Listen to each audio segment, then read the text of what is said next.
তোমরা অলি আল্লাহ মানো না, আমরা মাজার জিয়ারত করলে আমাদেরকে মাজার পূজারি বলো।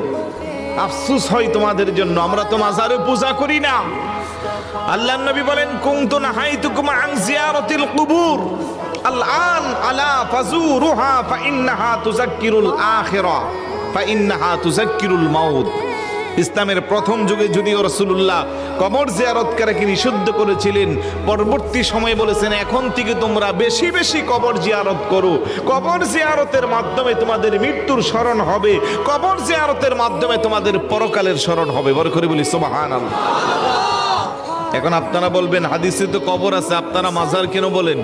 আমি বলবো মাজার মানে হলো জিয়ারতের স্থান। যেই কবরের মধ্যে বেশি পরিমাণের জিয়ারত হয় এই জন্য এটাকে মাজার বলা হয়। আপনার মুরব্বী যারা ছিলেন, যারা মাজারের বিরোধিতা করছেন, আপনাদের কবরতে জিয়ারত দেখি না আমরা। আপনাদের মুরব্বী তো রাস্তার পাশেও শুয়াইছেন, কই আমরা তো একবারও দেখি না কেউ জিয়ারত করতে।